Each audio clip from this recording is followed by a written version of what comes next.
Basically, he might be able to where it's like. Well, I told someone Edwards, he's with the use, so everyone loves to have those homes for this, which has to get them up for a roof. Tonight, did you see the song? Watching. I have one other guy that, people I have this stopping there. He actually.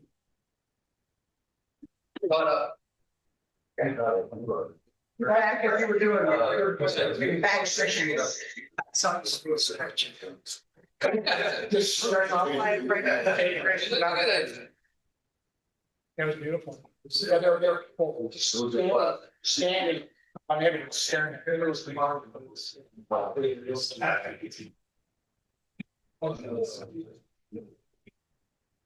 So you guys saw all the little problems in the first day. You hit your mind, you said never. Why you can't just say I told Kathy, she said, "What do you call it?" It's only for 6.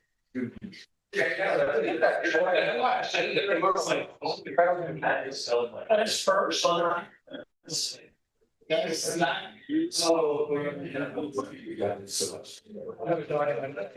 Jeff. Doing good. You guys missed a great sunset. No, we didn't. It was Yeah. That's the cold, clear weather. Glad to see you on the board. Thank you for stepping up and volunteering your time. You guys work a lot. I know you. It is my. You guys are doing a great job.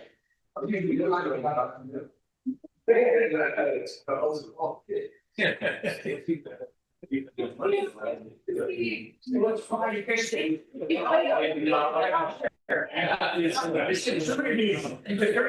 a day plus a month. But the miles 19 cents. Just like they pay for gas. So he's regular gas. To go to the end now. There's no age restriction as in. No, look at that. Oh, yeah, if you have a thought, you have a thought. No, that's right. You have a reason to go out.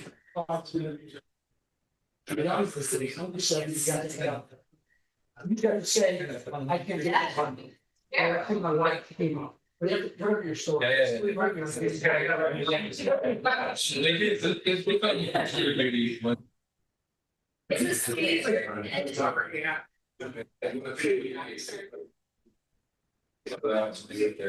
if they're sorting out the jury together? Spell. Let me ask you a question. Yeah.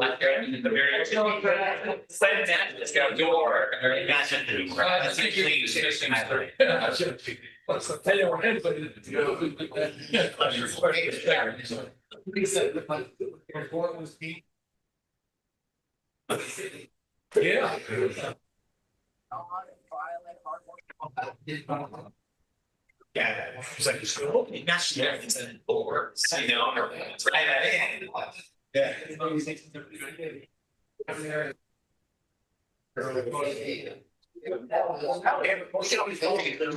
have to go down.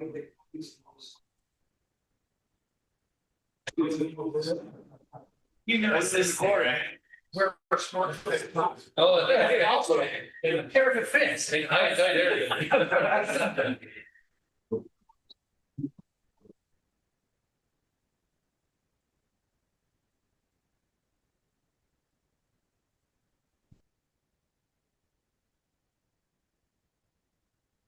Recording in progress.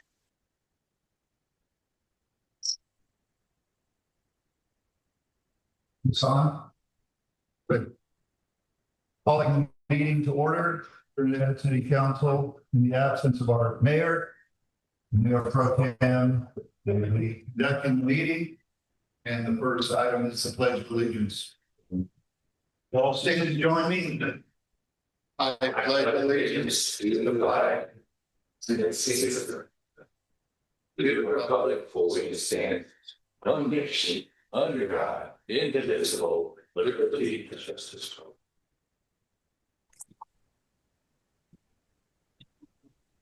And we just reconvene from executive session where no action was taken.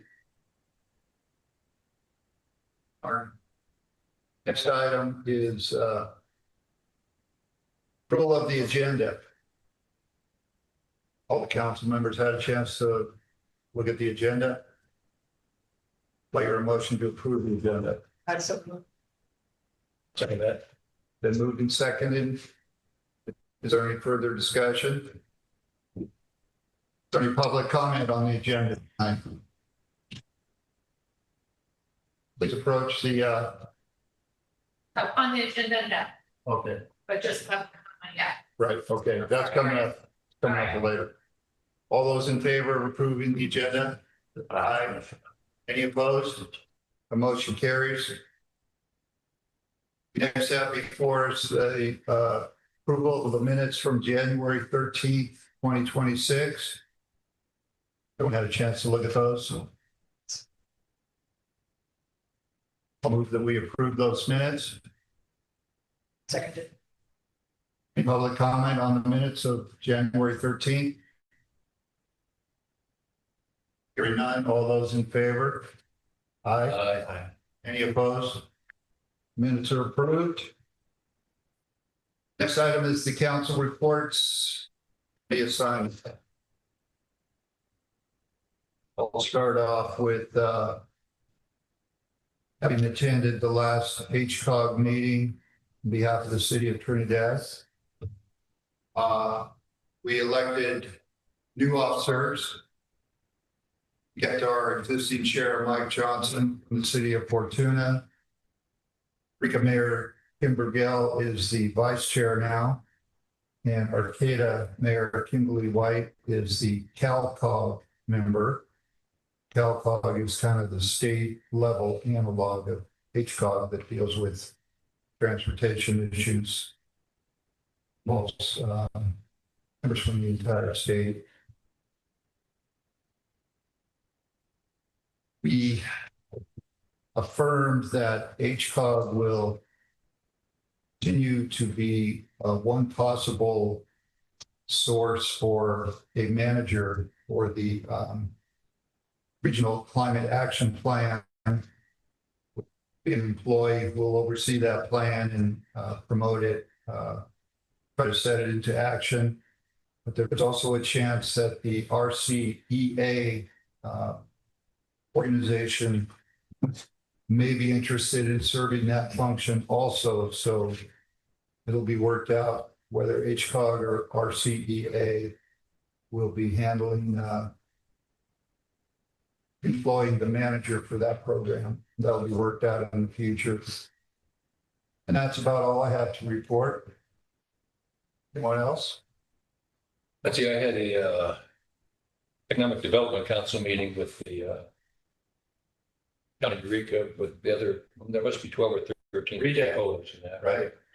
And they had a really good presentation there. And I'm only going to take a minute here to talk about it, but the fellow that's in charge, Chris Mickelson of the Humboldt Bay Harbor Recreation and Conservation District, and he was talking about some of the things that are going on down there.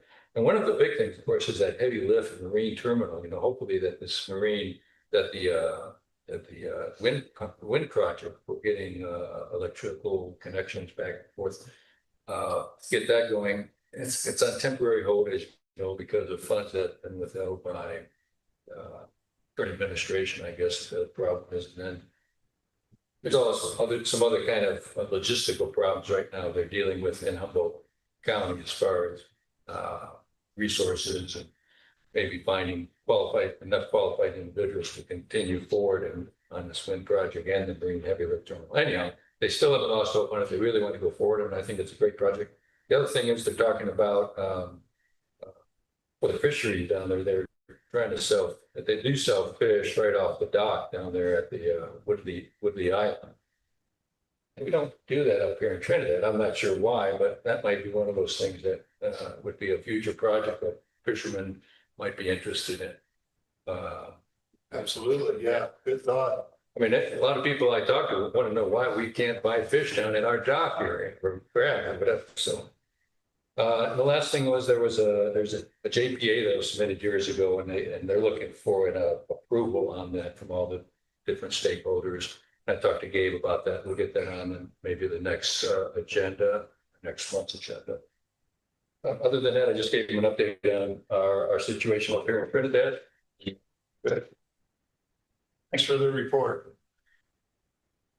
I have so at our last meeting at the Humboldt Transit Authority, it's our bus service in Humboldt County that takes riders from Crescent City all the way down to Ukiah. We voted to move forward with creating a micro transit bus service in Trinidad. So this change will basically increase the frequency from every 3 hours we'd see a bus to every 2 hours. This new service will also include a dial ride feature, allowing riders to call and request pickups within that 2-hour period to actually have more frequency. So say you need to get to the airport and the bus was going to be there for another 2 hours, you could call and that same microtransit would come and pick you up. As part of this transition, the larger 40-foot bus, which are difficult to maneuver through Trinidad and West Haven, will be replaced with a smaller ADA accessible bus that are suited for the local streets. I coined this bus the Trinidad trolley. Everyone laughed. But essentially it's shuttling more passengers from Trinidad to the airport more frequently throughout the day, where we can connect to larger buses serving all over Humboldt County and down south. So, yeah, thanks. Great. And I love the name, Trinidad Trolley. Can't wait to ride on it. Yeah, they are looking for co-sponsoring wrapping that bus as well. So hopefully we'll have a little marketing funds we could contribute. Okay. That concludes our council reports. Do we have a presenter for our public safety report this evening? Maybe not. I do not. Out on patrol. Yeah, no, excuse me. Thank you, Mr. Mayor. I did speak with Josh McCall, Lieutenant McCall today, who did have a conflict. He was going to try to have a substitute here and, but we discussed it and it was okay if he didn't show up because we've had a very light month of calls for service. And we have maintained the number of patrols. So patrols have stayed at the same level, but the crimes or reports of crimes or any incidents that you can see from the reports in the meeting packet are at our annual low, and we'll try to keep it down. Very good. And of course, we have the written report in our packets, so we've all had an opportunity to review the incidents. This is the last city council meeting. Next is items from the floor. If anyone in the audience or online who would like to address the council about an item that's not on the agenda, please come forward. I'm Elaine Weinreb. I live in West Haven, but I do spend a lot of time in Trinidad, and I can't help but notice the extremely dangerous conditions of the intersection where scenic and main and freeway on ramps and off ramps come together. People come barreling off of those on ramps and off ramps and make the turn onto Main Street. I swear they're coming 50 miles an hour at some point, and you barely missing pedestrians. I would love to see the city put in a couple of speed humps on its portion. I know that the county owns, the right of way. Part of it goes into the county and part of it is the city. But on the city's portion, I would love to see the city put in a speed hump to slow traffic down before somebody gets killed. And I know you get all kinds of grants for things that turn out not to be that great in the long run, like the flashing pedestrian lights that everybody seems to hate. It seems like this would be a real simple kind of process. It wouldn't be that expensive, and it could save somebody's life. Yes, thank you very much for that comment. We'll make note of that, and possibly include that for future discussion.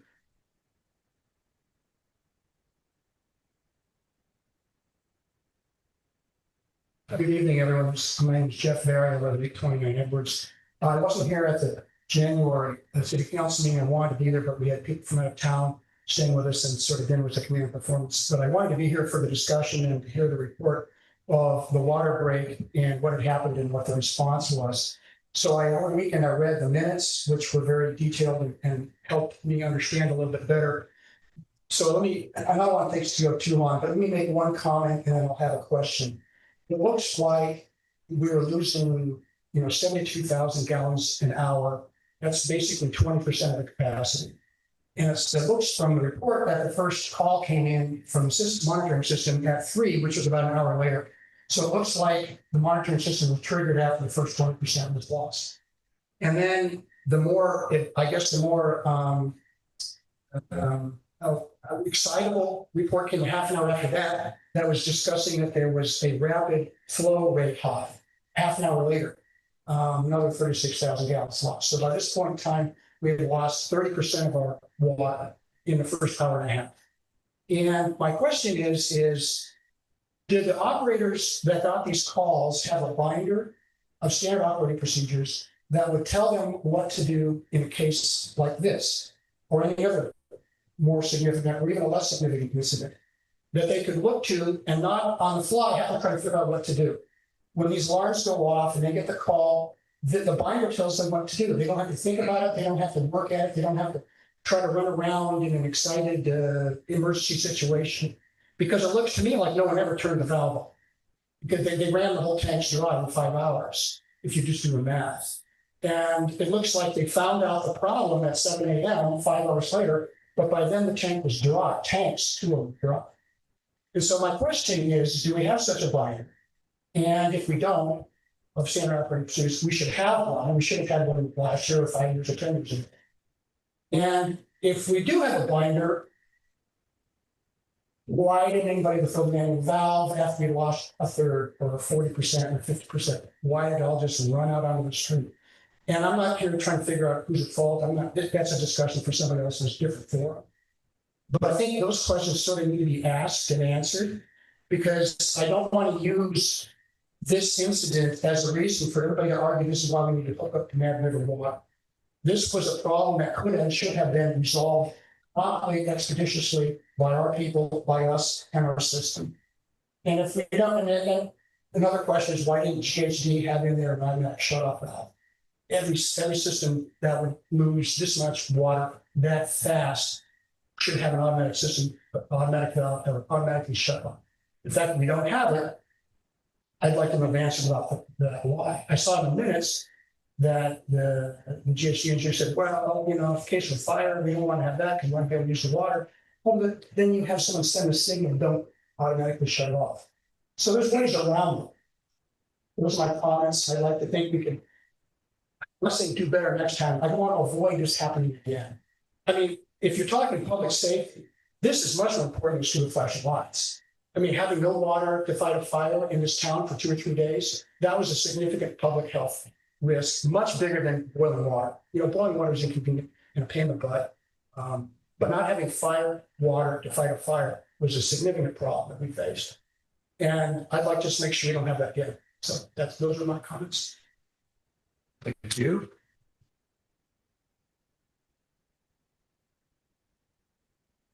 Hi, Betsy Music from the Trinidad Bay Eatery. So like Jeff, I have some concerns about the water emergency of January. First, like Jeff, I believe in the process of full transparency. He talked about this in last month's meeting, which I unfortunately wasn't able to be here either because I was staying home. But did review the video so I can understand the bigger scope of what was discussed here. But I'm looking for accountability. I'm looking for transparency, SOPs, so that this doesn't happen again. And if it does, we are fully prepared. Regardless of how well Gates' team did, And I believe that they really did have a great call to action, but there's so much more to the story. The revenue, not just that the city, not only did the city lose, but the businesses that closed lost is significant. I will share that my business alone has lost over $30,000 in 5 days. Our staff, which the business paid, even though they weren't working, those people contribute to this economy. The tax dollars, and that $30,000 doesn't include the tax dollars that we didn't collect over that 5-day period. The employees that I employ, that the rest of the restaurants employ, many of those people work in this, they work and live here, right? So that means they're spending their earnings here as well in various forms. What we lost wasn't just this nucleus, but it was something that continues to expand out. And I'm disappointed, to say the least. And I can tell you that other businesses are disappointed that we haven't been approached. No one's asked us how our experience was or what we did to, and what we're continuing to do to survive over the slowest month of the year, which is January. So I think I'd love to know what the city council and what the city itself is doing to document this situation, which I've seen a lot that is on the website already. I think that's fantastic. But I want to know what the SOP is going to be for next time, whether it's a water disaster or something else.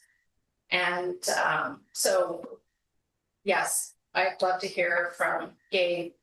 If you have anything to report on where you guys are at, what are your next steps in regards to analyzing the situation? This is an items from the floor discussion. I'm not sure how far you want to go back and forth. I'm happy to answer questions, but I'm not so sure we can't make any This decisions. might obviously not Yeah. the right forum. I know it's not on the agenda tonight. Right. I don't want to get into a long session. Me but, neither. Let me just say in general, I'm sure everybody on the council, I know certainly myself, is just as concerned with both speakers that we don't repeat this kind of incident again. So if it involves upgrading our equipment, you know, the alarm system could be improved. Automatic shut off valves, there's various things. Yeah. They all require money, unfortunately. We're always looking for the right kind of grant, and the water department itself is, was really knocked back on its heels, almost down to starting over again. We had to raise the rates, and now the reserves are coming up a little bit. So, we're doing the best we can here, and we're gonna, try to keep a close eye on it. And, Well, make the improvements that we can make, that we can afford to make, to see that it doesn't happen again. It was kind of a perfect storm of events, late in the morning, in a difficult, rough stretch of road in the raging storm, which had the creek all muddied up, so we couldn't refill the tanks quickly. But, unless Gabe has anything beyond that to add, Yeah, go ahead. I'd like to add something, Betsy. You make the point that no one reached out to you as a business owner, and I can assume that that's true for the other businesses as well, that they weren't It is. reached out to. I've been in contact with I think that's something that we can do something about, because it was a pain for homeowners. It was just a pain. It didn't cost me anything. Right. It did for the business owners. So Well, I'm also curious, has the city talked to your insurance company? Is that a possibility here to recoup some of that money? This is an emergency situation. we don't really have that kind of insurance. We've got insurance that protects us. Is, if our negligent operation harms someone or injures some property. Against broken pipes and so forth. I'm going to ask Bryce that on the next agenda, that we have a report on the next steps to creating an SOP or an analysis of where we go from here. I'd like to know where that's in. All right, well, I appreciate your request and we'll Thank you. take that up in the ordinary course. Right. And see what we can do.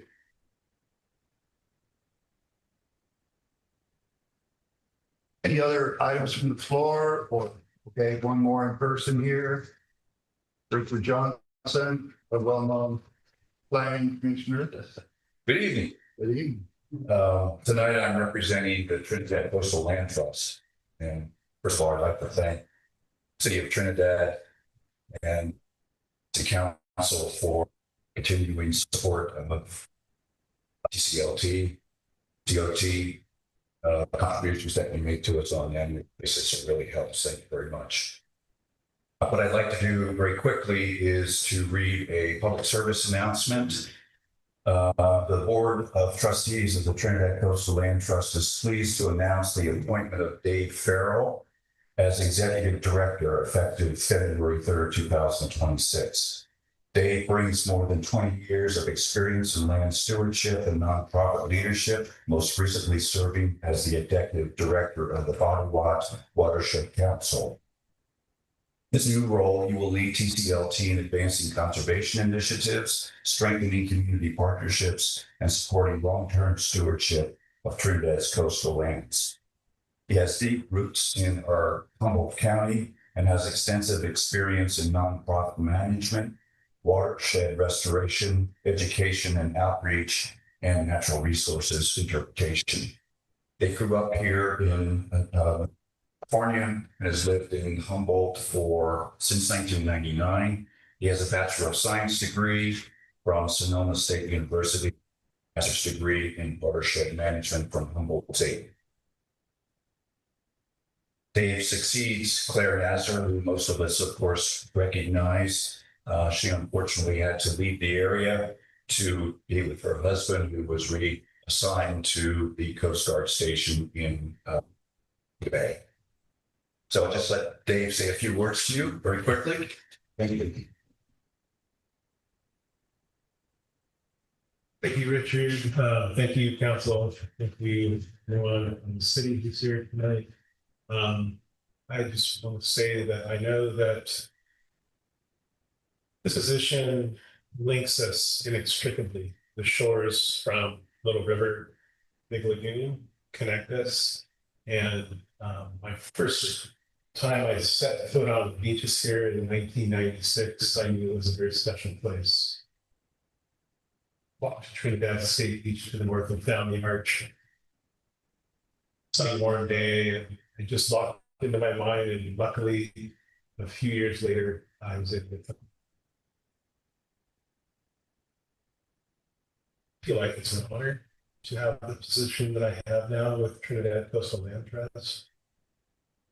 Here to collaborate, to serve, and to shape everyone here. This job, city, and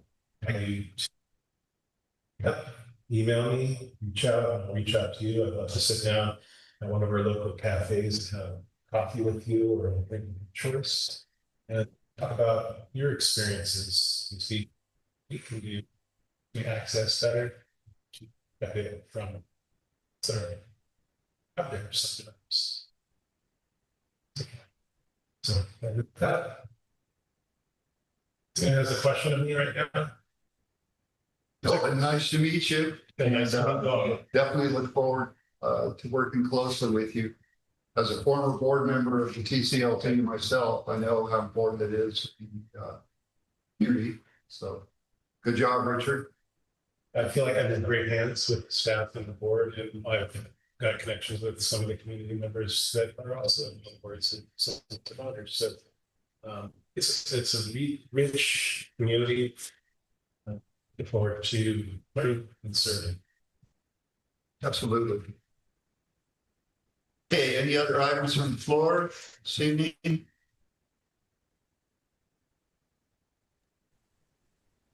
We have one online. Jackie? Jackie, are you there? Raising your hand? Yes, I'm here. Thank you. Go ahead, please.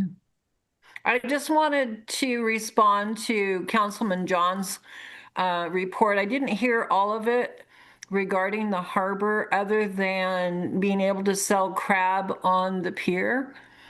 And I was wondering if it's appropriate if I could respond to that. Sure. The Trinidad Rancheria owns and operates the pier. And we are the ones that receive the crab from the commercial fishermen, and we process it and get it ready to be shipped by the buyer. But what we have done in the past is through our Seascape restaurant license, purchased crab and cooked it and sold it. So we will be talking about that, and we'll be doing that at some point. But crabbing started late. We don't know how long it's going to go, and the amounts coming in are not as generous as we would have hoped, but it is something we will be discussing in the near future. So I just wanted to respond to that. And I understand folks would like to purchase crab. In the future, if we have boats that can sell to the restaurant, we could possibly also sell halibut or whatever fishery was open, but that's something we'll be working on in the future. Great. Well, thanks for informing us about that. Sure, that's very interesting too. Yeah, thanks, Jackie. That's a good update. Say your last name. Waskowitz. Waskowitz. I tend to call him John too, because I can't say his I couldn't read the last name. I'm sorry. JW is good. Yes, JW. I just wanted to respond that we are aware that folks would like to do that. And it's not as easy as it might seem. But it is something that we have done in the past, cooking the crab and selling it already cooked.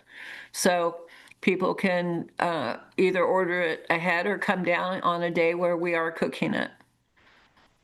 Just a question now, that new interpretive center, will that make life a little bit easier for selling that type of product out there on the pier? The crab would be cooked by the restaurant and it picked up in the restaurant. The interpretive center will be for coffee and pastries and just visiting and mingling and purchasing gift items or paying for boat launches, that kind of thing. But we're looking at the interpretive center as a place for visitors to be able to come and get on a computer and see what they can do in Trinidad, possibly having cultural presentations or presentations from the museum or any interested, docents in the area that might like to rent or use the space for a meeting. I mean, we're in the process of figuring that out, but it's going to be a beautiful space inside and out, and there will be a deck overlooking the ocean. Yeah, I'm impressed with the architecture. Looks really good on that. And the only other thing I was thinking about, the Telenker Marine Laboratory here, that's such an underutilized resource. I would love to see the city and the Rancheria starting to, form some type of liaison with the laboratory there and talk about the rich resource base. We do have an MOU with the Cal Poly and the Marine Laboratory, and Trinidad Rancheria has started its own marine department and program.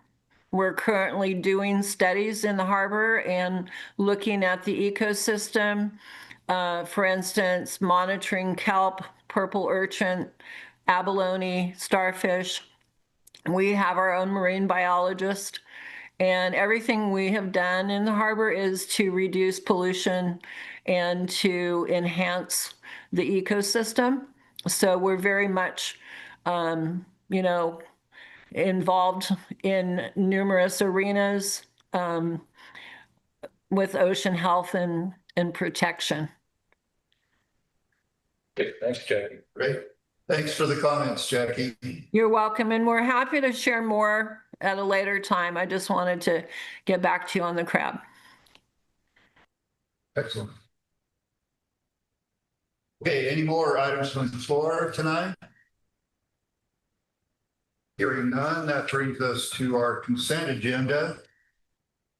And let me just ask, since item number 3 is a non-standard monthly recurring item, but it does involve renewing a contract with Pacific Watershed Associates. Let me just check with our city manager and ask if he has an opinion about the value we're getting for the money we're spending on that contract. Can you tell us anything about that? Sure, thanks for the opportunity. This is a contract that we have engaged with Pacific Watershed Associates to manage physical discharge of Humboldt Creek. So what that means is that we have a right by law with our water right with the state of California to take only a certain amount of water, but also that means to allow a certain amount of bypass. So for fish and anything else downstream. And we are required by law to report on that bypass flow on an annual basis when we do our report. And the telemetry device and the data analytics that this task order undertakes on an annual basis during the low, specifically the low flow periods is when it's most sensitive. It gives us the data that we need to be able to report to the state and basically prove that we have allowed enough water to bypass our creek. So looking at it from a value perspective, I believe in the staff report, in the staff activities report, there's a water year hydrograph that is also produced as a result of this data, which is very interesting, very important data that the city uses. But even going back further, the price of this contract, it's not like it's going up significantly every year. It's actually been very steady for the last 3 to 5 years. So this is essentially a continuation of that service that they provide to us. Okay, any council members wish to pull an item from the consent agenda for full discussion? I would entertain a motion to approve the consent agenda. Second that. All right, then, I said. okay, well, let's see, I think. Actually, yeah, I did not actually make the motion. Okay. No, it's okay. Katie, I'll make a Katie will motion. make the motion. Seconded. Is there any public comment on the consent agenda? Any further discussion on the council? All those in favor? Aye. Approving the consent. Any opposed? That motion carries. That brings us to item 1 of our regular agenda. Short-term rental lottery. Do you want to give us a little background on this? I'll take it away, Mr. Mayor. Thank you for the opportunity. I will start by saying that this is a covenant license in the urban residential zone that we are discussing tonight, and we will be drawing from that device over here on the table with some ping pong balls in it. The short-term rental license runs on an annual basis, beginning February 1st and ending January 31st the following year. We're currently in the process of renewing those licenses right now. The license in the UR zone became available following the 2025 renewal cycle, which it says that in the staff report I mentioned, we typically issue in March, but staff restructuring last year delayed the permit issuance until May. So we we had all the inspections done, all the applications in, but we didn't get to process those. The 28 applications. I think by the time we got them out the door, it was May. And I'm bringing that up, and I'm gonna come back to that point here just a second.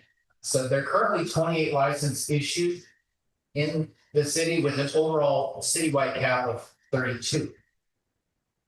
Current license count is as follows: 17 in the urban residential zone with a limit by ordinance of 18, so we're one shy. Suburban residential, we have 6, and by ordinance limit, there are allowable 7, and we're one shy there. And then in the plan development and commercial, there are currently 5. There are no limit in the plan development and commercial zones, but there is an overall citywide cap. So the cap of 32 was carefully considered when it was codified in the STR ordinance for many reasons, including the city's financial well-being. The annual 12% occupancy tax revenue represents the second most vital revenue stream for the city. Second is sales and use tax, being number 1, and property tax, which is the third. Minimum nights annually of 60 nights of taxable rent was also contemplated and codified by the city to discourage licenses from being underutilized. The waitlist and lottery system were established to fairly administer issuance of new licenses in the 2 zones, urban residential and suburban, with limited inventory supply. So coming back to that May 31st waitlist period closure, I have received some questions as to, what management or administrative rules are applied to the waitlist. And there have been some questions about, for instance, if someone had put their name in the waitlist this past January, or why didn't we notify the public that this opening was available, right? Well, there's been some prior discussions, specifically in 2022, about the lottery being currently unfair because some people have been on the wait list for 5, 6, 7 years, but they haven't either had a chance, their name wasn't called. The Planning Commission and the STR committee carefully contemplated the lottery. They decided to leave it be. But what we determined with prior city managers and previous lotteries is that, it does seem a little bit unfair to have people waiting on the wait list for several years and then at the last minute saying, oh, everybody, guess what? There's a lottery coming next week. If you want to throw your name in, now's the time. So what we've done is we've determined that there needs to be a period where that lottery wait list, opportunity to put your name on the wait list has that. And we end it at the close of the period where a license was forfeited. Right? So in other words, May was the time where we closed the lottery because in May, when we issued the licenses, we realized that we were one license to a forfeiture, a non-renewal. So there aren't many others, but there was about 2 that came in, 1 or 2 that came in after that timeline. But they also were, we explained it very clearly, like, the period closed, but your name is on the list. I think, Jack, you learned, I think, during the prior lottery, I think we may have blown it or something when your name didn't get on the list and it was of concern to us. We felt bad as staff. So we do have to have some administrative rules applied and we have to be mindful of when people are applying and how and when they're included. And we're also very clear with them up front. So what we bring to you today is 6 eligible addresses. And those addresses are on a sheet of paper by that spinner. And there's a ball in the spinner that is associated with each one of those addresses. 6. They have been preliminarily vetted by myself and the city planner to ensure that there aren't any glaring issues that would prevent them from getting a license. The city ordinance requires them to make the winning recipient, applicant, let's just say, lottery winner, to submit an application within 45 days. They then have to be able to receive their license within 90 days. And if they don't, then they lose that opportunity. So we are asking for primary number to be pulled and a secondary, a runner-up. So that in the event the first winner, let's say, is unable to complete an application for whatever reason, then we will not have to conduct another lottery. We would then have the second person in. So, let's see, so we'll utilize running gauge and that covers. Yeah, so it's a case then that when when a new opportunity comes up, people who have already had their names on the list up to that point are the ones that get drawn out. Yes, Correct. correct. And there's two others that signed up after that. There's at least, I'm pretty sure there's at least one that came in this January.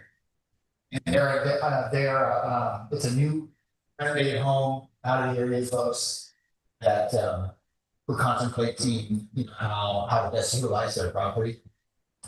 They came along up in January.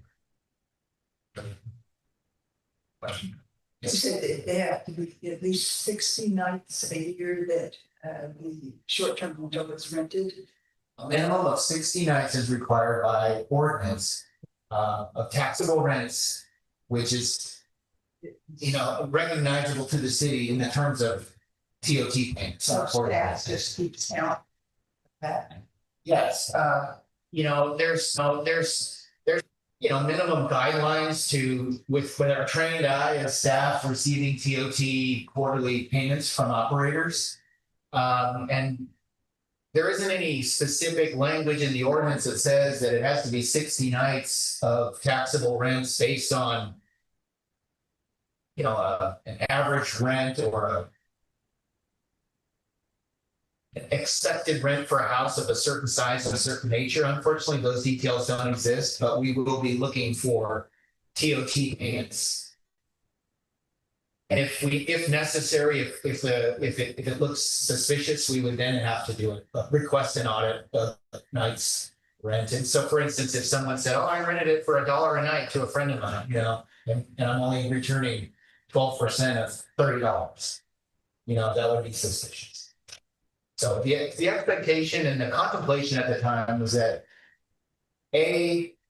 these coveted licenses are utilized and the revenue is also received by the city, but also the city was mindful of the fact that, you know, there was a sensitivity towards short-term rental operations. So it didn't want to demand, you know, 6 months worth of activity, something unachievable, but rather we also didn't want this license holders to just get them and sit on it.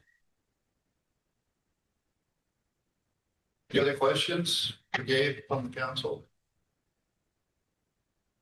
Any input from the public on this item? If not, then let's go ahead. I guess it falls to me to spin the wheel of fortune, as it were. Get to it. First we'll mix them up good. That's not fix it. And then I will close my eyes. I have no idea. You guys tell me when we got one? Yeah. Good. Keep rolling it, it'll fall out. Yeah, keep on rolling. Oh, yeah. Let's see, are you doing the right? There you go. All right, there we go. And this is number B5. For you bingo fans out there. Now we'll have the second runner up.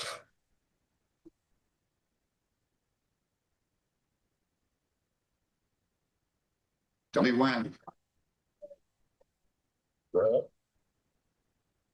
B2. Next big winner. So the numbers on that sheet of paper that you have there, Bryce, number 5 is 783 Underwood Drive. 783 Underwood. Number 2 is 730 Edward Street. 730 Edwards. There are two winners. They don't know. Okay.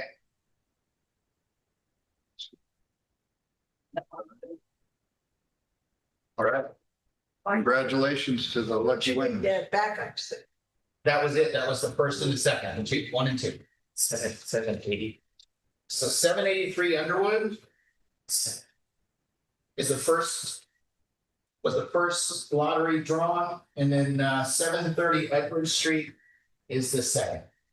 So is that John Harris? It's Kate.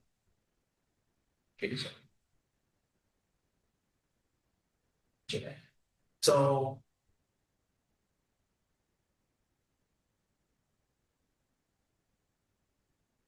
Stand by for just a second. All right, standing by. I'll make sure we have our all the information logged in. Okay.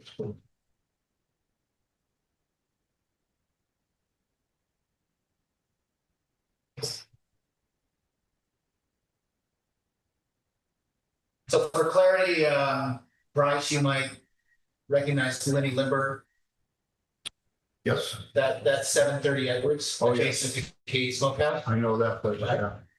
And just also for, and then the 783 Underwood is to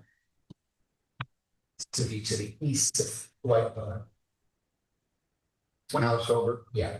Yeah. Yeah. I used to live there. Right?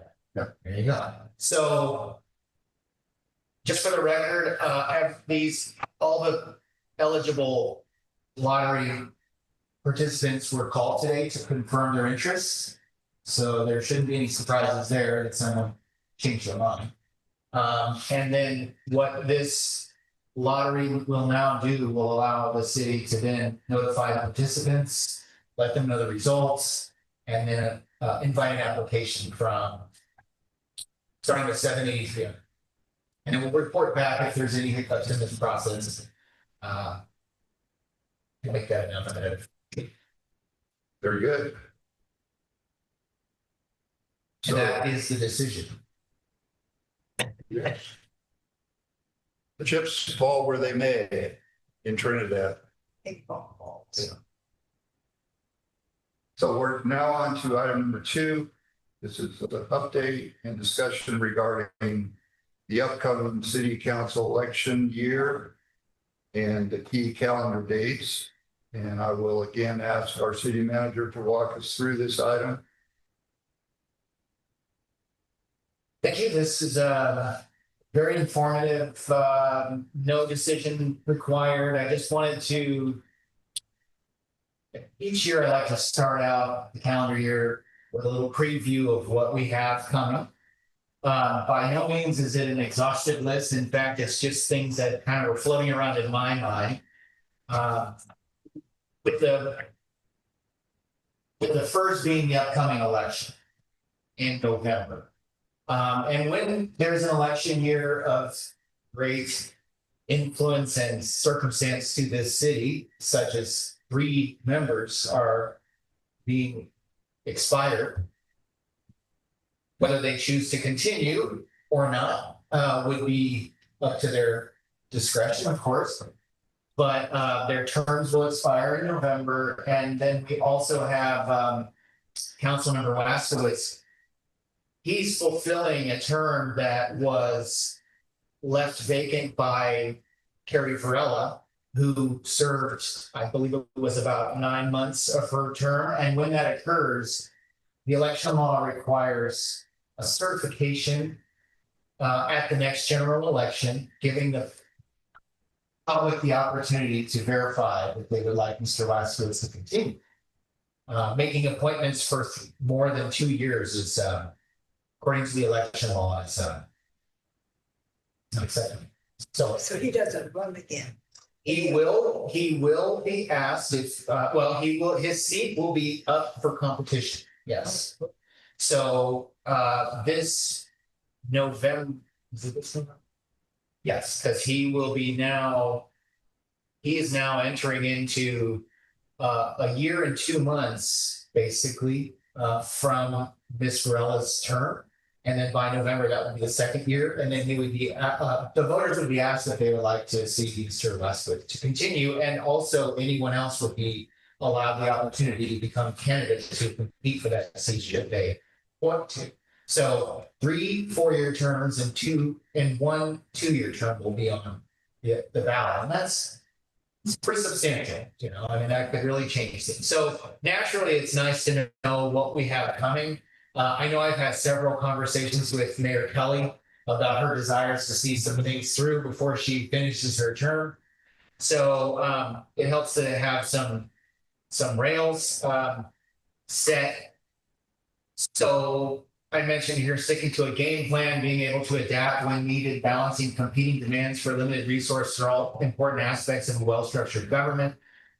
With an election year fast approaching and outgoing, city leaders hope to see some results of the work, years of work they volunteered, come to fruition, and plan forward should help set the rails to get us to June 30th and beyond with a sense of accomplishment that we all can be proud of. So starting in February here, one of the things that we're dealing with now is our FPC filing renewals every year that are due April 1st. Anton and I, if we haven't already started, I believe maybe we already started. A lot of these are done electronically. And if you haven't received an email already, you will be soon asking to basically re-up your FPPC filings. Hopefully it's pretty easy since it's digitally, but I'd be happy. We are happy to help any council member, planning commissioner, or staff with that process should they need it. That's our February plus what we're talking about tonight, the STR lottery. In March, I would like, now it kind of depends on how, what some of the other things that are brewing in the background are bringing for us. Just a rough sketch of what we look at for March would be some form of a mid-year budget discussion. I believe we just got our financial statements through December in a meeting packet, and it's nice to have 6 months. And because of the delay in the bookkeeping, we don't get we don't get a financial report just before the meeting of January. We're looking at 2 months now. So it's nice to have that 6 month, then we can do some analysis. We can really look and see if there's any ups or downs in our financial stream. So March is a good time to do that. It also helps us prepare for April and May when we move into preliminary budget discussions. So we have some placeholders in March, April, and May for our budget discussions. In March, we also are hoping to have a continued discussion, much anticipated from last July's discussion about the North Main Line extension, the Humboldt Bay Municipal Water, the motion that the city council made in July to have the staff come back to the city. We've received some information from Humboldt Bay regarding this, or from Humboldt Bay Municipal regarding the North Main Line extension progress. That does behoove us to have this discussion sooner than later. And I'm hoping I can present some information to you so that you can make some informed decision moving forward that will build on the discussion that we had back in July. And I'll be working with the mayor and mayor pro tem to kind of help shape that agenda for March, which for any of us that have sat through those meetings, it can be very difficult, very challenging. So we hope to be very prepared. We also then in April hope to have a 2-year, or we're doing a technical assistance grant coming right now in the works that representatives from RCAC are helping us do a review of our 2024 rate analysis, rate implementation for the water rate. So we're hoping to see the results of that here very soon, and we're expecting to be able to present them in April. I'd love to be able to present them in March, kind of having a side-by-side discussion with regards to the Humboldt Bay feasibility discussion, but trying to be practical. I'm not so sure that's going to be fully vetted by then. So we're expecting that in April. In May, we have a resolution calling for a general election consolidation with the county. That's typically the deadline for that resolution. Final phase of the budget prep in May, and then also a kickoff of sort. I'm not sure if it'll be to look at our city engineer's calendar for the Main Street STIP pavement project and its sidewalk improvement, but that most likely will be when we put the project out for bid for construction in June. And then in June, of course, adopting the budget, preparing, announcing the upcoming election season, And July typically is when the candidate filing period opens. And it closes mid-August. So the election actually, the background work for the election happens in July. As far as candidates going out and getting the nomination signatures that they need to be able to make it onto the ballot. And the staff here holds everyone's hand very closely because those are some pretty cutthroat deadlines, and the elections code doesn't leave much wiggle room if you miss a signature or if you miss a date. So that's a time where our staff is working very carefully and closely with any candidates during that nomination period. That is all. That's as far as I wanted to go for now. And I just wanted to throw those things out there. Obviously, there's more agenda items we're going to be discussing, but these were some of the heavies that we see coming forward. And then, of course, we're still looking into the underground utilities and some of the other items that I mentioned in the staff activities report. But the things that I'm presenting to you tonight we have placeholders. So if there's any other feedback, anything you'd like to throw out there for me to make sure I don't miss or include, I think the collective mind here is just Great. Thank you. Any council members have any questions about what we just heard from Gabe? Okay. I don't have any questions. I'm just impressed. Yeah.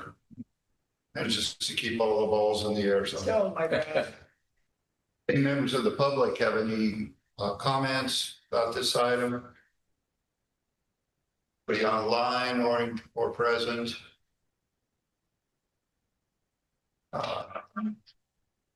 See anyone? Gabe, I'm just a little curious, right below the section you just addressed, there's a little bit of a financial snapshot. 25-26 general fund summary. See what's going on, look at. I do, yeah. Yeah. Yeah. So it looks like we have a little bit of red ink there at this point. You can give us a quick nutshell, description of what we're looking at here. I know you like information, Mr. Mayor, so I'm glad you caught that. And I was just scrolling in my packet and I forgot to mention that. So thanks for keeping my toes there. I threw that in the last minute because, as we're talking about budgets, we're talking about calendars of things that we're expecting. I thought it would be handy to kind of revisit this, and just especially for Councilmember Waskowitz, who's new coming on board, this summary sheet is again, it's a bird's eye snapshot of our profit and loss expectations for the year, but the highlights are where my eye generally goes to in terms of staff or city council accountability to things that they intentionally set in motion at the beginning of the fiscal year. So I didn't expect to go through that, but what I thought was interesting was to see, this year I think we didn't try to bite off so much, but I like to see the alignment as you go down the list of highlights on this summary sheet of things that we're just really just knocking off the list, and that is, that's sometimes how we measure whether or not we're doing our jobs. So that I added in here just as kind of a mid-year reminder as we then approach our mid-year budget. But also the red that you mentioned, the 24,560 was based on a very highly executed budget and expenditures, which also included not losing our city manager last year. Right? So when I look at that 24,560, if you really dissect our budget and you look into our payroll analysis at that time, that payroll analysis and those expenses were based on a perfect situation of everybody hired and everybody in their seats and everybody collecting paychecks. But in this particular case, I can tell you right now, my first thing that I see is that 24,000 is probably going to be significantly higher. Not because of any other reasons. Obviously, we're spending our money on our town hall here, as you can see. It's done a lot of times. We're using those reserve funds. But we also have a lot of programmed expenses in our budget that are placeholders that we need to do things. So our general practice when it comes to budgeting has always been conservative with our revenue projections and generous with our expenditure projections. So that leaves us hopefully, not expecting too much that we don't have, right? So that's part of our I think the fiscal conservancy that I've been able to offer, just having this clear understanding of what's going on in our budget. But again, the narrative here is also very helpful. It's helpful for me. It's helpful for all of us as staff to kind of look back to and say, okay, wow, we're actually, they worked with us to develop this budget and they're expecting that we get these things done. And it's a nice reminder that, whether we're fully staffed or not, our eyes are still on that, checking that list. We're accomplishing what we intended to do, or what this council intended when it promised fiscal responsibility to the public. Great. Thank you for that amplification on that financial aspect. For instance, one last thing, if underwater fund, I just went right to it, left the whole Creek flow monitoring and reporting. Check that box today. So, back to you. All right, well, this is not an action item, so unless anyone has any further questions, I think we'll go on to item number 3, which is the staff activity report, January 2026. Again, Thank you, Mr. Mayor. to the manager. Back to the manager. So I was really hoping that this meeting, because we had such a long early start to this meeting, we wouldn't have to spend too much time, in this room tonight, because there will be future meetings where we're spending plenty of time in this room. So this particular item is very much representative, at least my summary that I've provided is very brief. And it is brief because I think if you dissect my 2 first productivity items under administration, I think we have probably developed 20-30 pages of content for those 2 items. The first, with January starting out with a bang, with a big water leak, that it hasn't gone away. The residuals of that, as we heard tonight, are going to continue on for the foreseeable future. And then the second thing that occurred this half of the month was some erosion of the shoreline at Old Home Beach that threatened, or that were perceived to have threatened some cultural resources. And I've shared some information with this council today or recently about that incident. Just the way I described it here, I thought I was, kind and careful to the sensitive nature, but this incident developed into an 11-day situation that involved numerous agencies and representatives of the Yurok tribe. Due to the sensitive nature of the valuable coastal resources within the 12.5 acre study area and awareness and concern raised by our tribal partners, the city diverted all of its available resources to the matter. So that pretty much took up the second half of January. So moving on to the rest of the items, I felt luckily that there was a lot of routine activity. Anton's been doing a really nice job coordinating the STR renewals.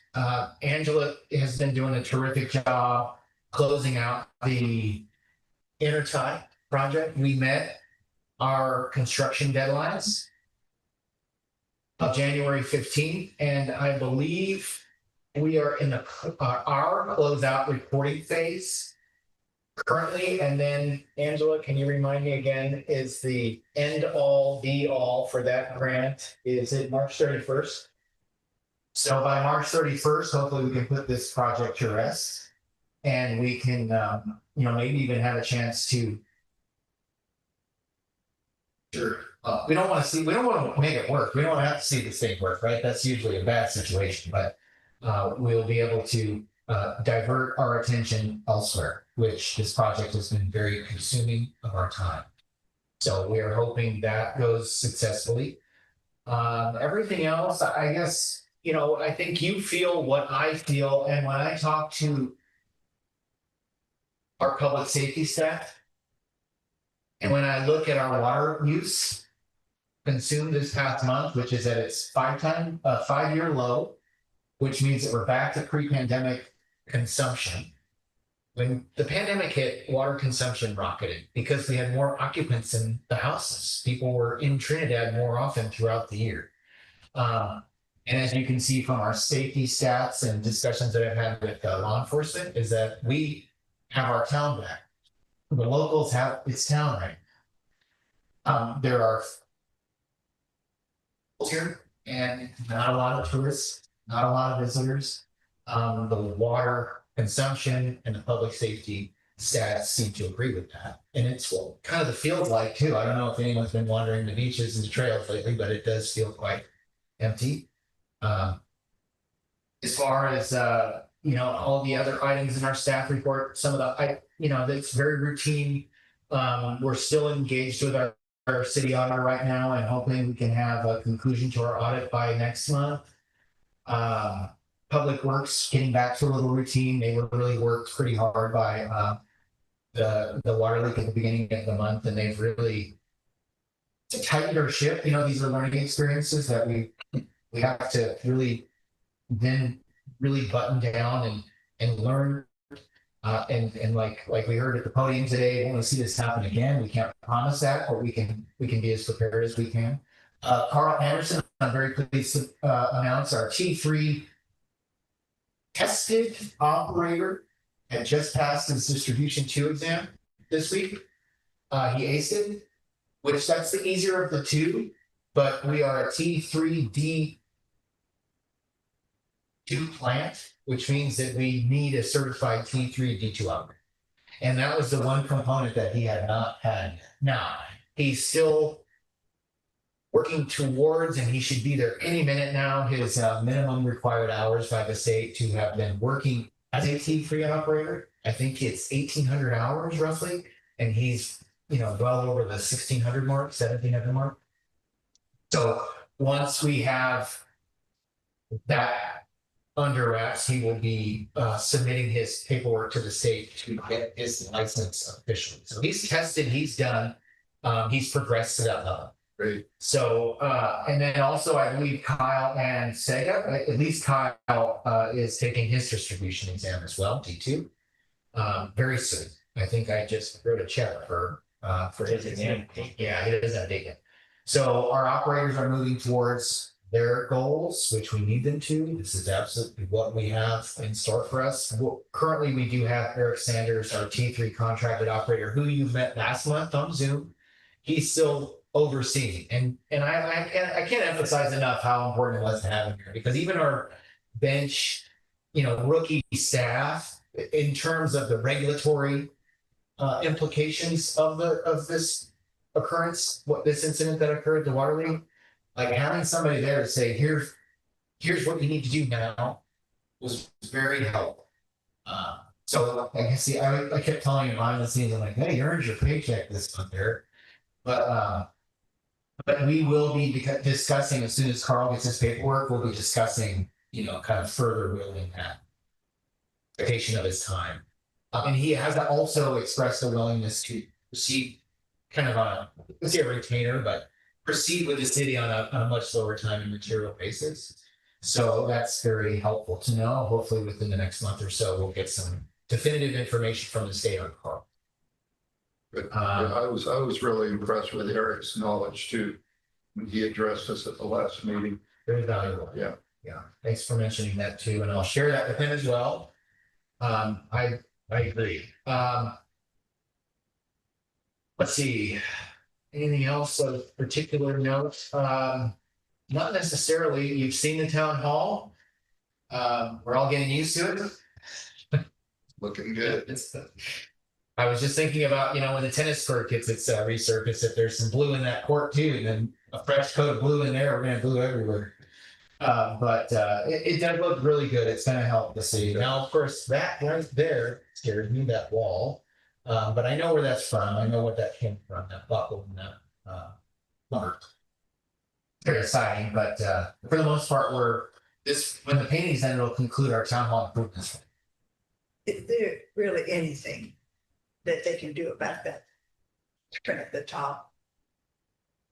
They paint very fast. So they're not gone yet. They're still putting the treatment. They got a whole treatment they're going to be putting on the front porch of the town hall right now. But if we wait until March and put it on the agenda, they'll be gone. No, I think what we need to do is just, if there is a change that we'd like for them to consider, we need to kind of figure out what that design call is. I'd be happy to talk to you about it. I'd be happy to talk to any council member that thinks maybe a lighter shade of blue, gray, or some other. No, just that trim at the top that looks like electrical tape. Right. Just that. Could it be a different color? Is that what you're thinking? I would probably not call attention to it. I wouldn't use it. It was green. Just you continue the blue up. Because Look at Angela, because she said the blue reminded her of duct tape. But then when it got painted, You said duct tape. it reminded her of electrical tape. there's something about the way the trim is done that looks very patchy. Yeah. Maybe not a gloss. Maybe the gloss is showing imperfections on the sheet metal up there or something. They probably should put up some colors and Angela and I can come give them a thumbs up or down. There you go. Something has to be done because it's a beautiful job except for that. See if the painters have any suggestions to make it less noticeable. Yeah, Yeah. it needs to blend instead of saying, look at me, I look awful. Bryce, do you have any ideas? No, this is out of my league, yeah, out of my bailiwick. Anyway, That's fine to me. that's all I have, and I'm of course available for any questions anyone has. Anybody got any questions, follow up? Any public follow up on Dave's report there, that report? Anybody online? Okay, seeing none, it looks like that brings us to our last item, which is any suggestions for future agenda items. I've got one here, and I thank the public for coming forth and making comments concerning their concerns. And Jeff and Betsy, I thought, talked about some very recurring serious problems that I heard in council meetings in the past, maybe 3 or 4 months. And just looking online, I was looking at some of the Palisades fire after action reports, some of the studies that are coming out. I see a lot of similarities, not only between the Palisades fire, but the Lahaina fire, if you remember prior to that. These are both coastal communities, much like Trinidad. I mean, they're much larger, obviously, but nevertheless, they're coastal communities. And I hear this conflicting philosophy on the concern about whether Trinidad will ever burn or not. You know, Trinidad is in a green community. It will never burn because of the vegetation, green vegetation. And then the other side of the coin is, if the fire starts, Trinidad's it's a goner. There's nothing we can do about it. Now, I think those are two opposite extremes, and they kind of let us off the hook by doing anything. But I think we need to maybe take a look at some of these after action reports that are coming out of the Palisades fire and the Lahaina fire. And they talk about a couple things that I think strike home here in Trinidad. Emergency communication procedures, infrastructure failure, vegetation management, emergency planning and staffing, SOPs, and community preparedness. I mean, those can all kind of be rolled up into one nice future item for the agenda. Was that the Lahaina fire that we were just Lahaina fire outlining for the after action? and the Palisades fire as well. You know, there were hundreds of people. There were 100 lives lost in the Lahaina fire, I think there were several dozen in the fire down there in LA. But the dollar value in LA was extremely high, $100 billion. And no, you know, we had the community response team in here last or the month before, and the leader of that team expressed the same concerns about the fire situation up here in Trinidad. And going along with those lines, on February 2nd, CAL FIRE and the state parks were out on the backside of Underwood on that Talonica Trail that goes from the Marine Laboratory over to the Mill Creek overlook in the state park. And they took out lots of vegetation, tons of vegetation the other day. So that's a step in the right direction. I think we're getting some good response, good action from those two state agencies. So like to try and keep the ball moving in that direction. So Thanks for mentioning that. I forgot to mention that they did that. yeah, they did a good job. I see that. Yeah, that's a good point, John. We'll, our agenda committee will take a look at that and see if we can put together something. One ongoing issue we're facing is that our little volunteer fire department pretty much not happening. Yeah, exactly. Because of lack of people, but one of our probably our best firefighter, who's also a professional firefighter down in Marin County, and he commutes back and forth. Aaron pointed out that